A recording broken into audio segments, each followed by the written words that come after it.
Welcome back to another episode of Rock Boys Football. Some massive news for the Oklahoma Sooner fans late Friday night as Billy Bowman Jr. announces he's coming back to Norman for another year as this program heads into the SEC and in the era of the transfer portal.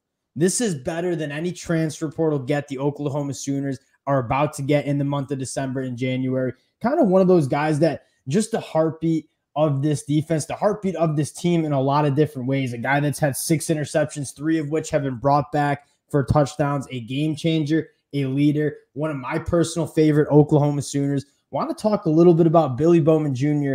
and what this defense is going to look like heading into the SEC. Maybe talk a little bit about where we want to see them add on the defensive side of the ball through the transfer portal. Before we get into it, just want to say thank you to you guys and a shout out to the Oklahoma fans. We've been talking a ton of Oklahoma football the last couple of days in terms of the transfer portal and the amount of support the Sooner fans show every single time. It's always amazing. It's one of our favorite programs to talk about. Can't thank you guys enough for rocking with the boys late Friday night as the boys were fired up about this one when it popped up on the Twitter timeline. Had to jump on Dill. I'm going to give you the T-box here. Billy Bowman Jr. coming back for another year in Norman. How we feeling? I mean, huge, because you're right. Like, when you talk about additions and who you're going to bring in, like, guys like Billy Bowman don't hit the transfer portal. They go to the draft or they stay where they're at because they're killing it. And he's killing it right now. And to me, the big part is he was probably a huge part of that secondary turnaround. And you saw in year 1 with Brent Venables, they really had a lot of breakdowns, a lot of miscommunications, a lot of, like, mental errors that was crushing that team. And you saw last year a lot of that get cleaned up, and it should only get better. And to keep kind of, again, the leader, the man in that secondary around, I think it's huge. From a schematic standpoint, this is massive. I kind of have 2 talking points, and one is like the culture of this team. I mean, you're seeing a lot of other Power 5 programs lose their studs to the transfer portal or have their guys go to the NFL draft. And again, I'm not knocking people or like Danny Stutzman who might choose to go to the NFL draft. You've earned that opportunity. But you're seeing a lot of other programs across the country have their best players end up hitting the transfer portal and looking for other destinations.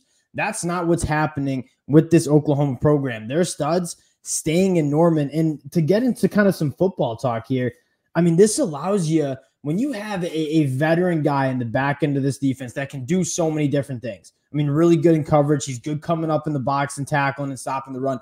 It allows you to get aggressive with other guys on your defense. When you really trust a guy in your back end to do the right thing, be in the right spot.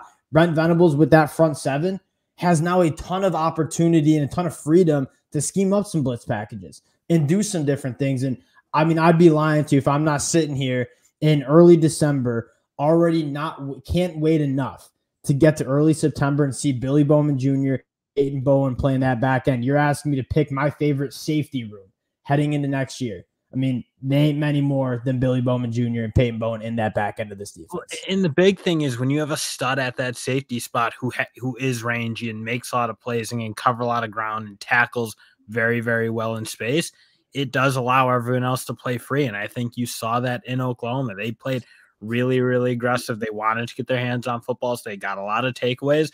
And again, another part of why this Brent Venables defense did play a lot better in year 2 than they did in year 1. They did play more aggressive. They did get their hands on footballs. And again, I think when you have a guy you can trust in that back end, it allows younger players, a Gentry Williams, a Peyton Bowen, to play free and try to go make plays and be stars. And I 100% agree with all of that. And then another thing, and this is just like from like my point of view here, like you got to be so excited about this defense heading into the SEC from like a culture standpoint. We said that the talent got a little bit better from Oklahoma 2022 to 2023. They made some nice additions, but when you watch this Oklahoma defense, when it was playing its best football, and again, it was a little inconsistent at times towards the back half, but when they were playing their best football, the defense felt different. And a large majority of that different feeling was guys like Danny Stutzman and Billy Bowman Jr. playing with their hair on fire. And to get Billy Bowman back heading into the SEC, absolutely massive. You pair him up with Peyton Bowen. Robert Spear-Jennings, he's playing some really good football. And then you look on the outside, guys like Gentry Williams, who emerged as one of the better cornerbacks in the conference. Makari Vickers, a young guy who's probably going to be really good as a sophomore. The back end's awesome. And then you look at that front 7. You have guys like PJ Adebari coming in, or PJ Adebari already there. You have guys like David Stone, Nigel Smith, a laundry list of defensive linemen coming in. If you're an Oklahoma fan and you're looking at this defense, all three levels, I mean, you're feeling really good about it. Got to give my shout out to the linebacker group. Kip Lewis, gonna be a dude as well. And that's going to be huge. It just will be giving them another year of development under Brent Venables. And that's a monster thing we talk about. You keep it largely intact with adding or being able to keep guys like Billy Bowman. So, yeah, I mean, you got to be excited if you're an Oklahoma fan. It's just you built on last year. Hopefully you can build on it again. Yeah, that's what you're looking at. That's what you're thinking. Like, I feel like we want to just forget that who was the coach of this team 2 years ago? And who was running the defense? I mean, it was Lincoln Riley and Alex Grinch. I mean, Brent Venables did not come into a defense that was a dominant defense coming in. No, he had a lot of cleaning up to do from a culture standpoint, from a personnel standpoint. And it doesn't just take 12 months. I mean, it takes a couple cycles and a couple of off seasons. And you saw the massive improvement you saw from year 1 to year 2. Now you're going in the SEC and you bring a guy like Billy Bowman Jr. back. You're probably going to see another massive improvement from year 2 to year 3. You look at the secondary again, 56% completion percentage. That was top 20 in the country, 6.7 yards per pass attempt, top 30 in the country. It's getting better, Dill. I want to have a short discussion about some of the pieces on the defensive side of the ball that you would like to see Oklahoma maybe venture out into the transfer portal and go get. I mean, I'd be very surprised if they don't go back into the defensive tackle room just because you see how old everyone is. And it's not like it was obviously a very good position group last year for them, but I do think you probably got to retool that cupboard because you had a lot of redshirt seniors on that football team, and you just kind of reload it a little bit, add a couple more depth pieces that can give you production right now. And yeah, that's kind of two things. One, yes, Brent Venables, you're losing a lot of experienced guys who gave you a lot of good snaps in 2023. And then the second thing is you have a ton of young defensive linemen coming in or already within this program that you're extremely excited about, right? PJ Adebari, you got David Stone coming in, you have Nigel Smith coming in, you have Jaden. There is a ton of young talent on this defensive line, but the conversation we always have, what's the best way to supplement young talent at a position group? Going into the transfer portal and getting some experienced guys that have played a lot of football at the college football level to kind of balance out the young inexperience you might have. A couple guys, I mean, I have my eyes on Chris McClellan. Dill, I know a personal favorite for you. I remember Dill about 12 months ago texting me about Chris McClellan after watching the bowl game against Oregon State when he was a freshman at Florida and saying, this guy's the truth. And again, you haven't seen the consistency yet. Well, that's what I was going to say. Like, you got to come with somewhere where you're going to get developed. Because right now, I mean, the Florida defensive line coach probably got fired because you didn't see a big enough step from guys like McClellan and some of their other young defensive linemen.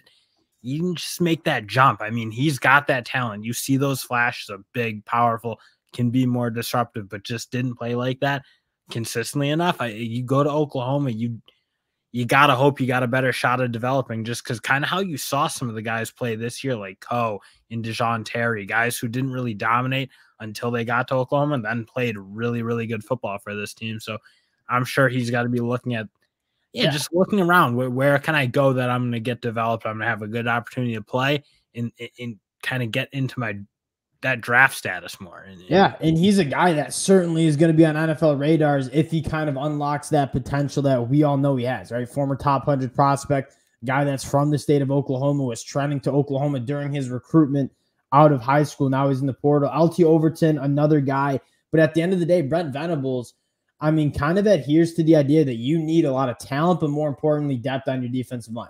You need to be rotating guys in and out, keeping guys fresh, and having a stable kind of look at the blueprint, right? The Georgia Bulldogs, the Michigan Wolverines, they have a ton of guys they can cycle in and out, not only throughout the season, but throughout games, and keeping guys fresh and keeping aggressive on the defensive side of the football. You know Brent Venables is going to continue to stock that defensive line, and he's going to get active in the transfer portal, but don't want to forget about why we hopped on Friday night at 10 o'clock Eastern time. That's to talk about the man, Billy Bowman Jr. coming back to Norman. Massive news. Again, Oklahoma fans, appreciate you guys always rocking with the fellas. We will be talking a lot more Oklahoma football over the next couple days as they get aggressive in the transfer portal. If y'all do enjoy the content, consider subscribing to the channel and we'll talk to y'all later. Peace.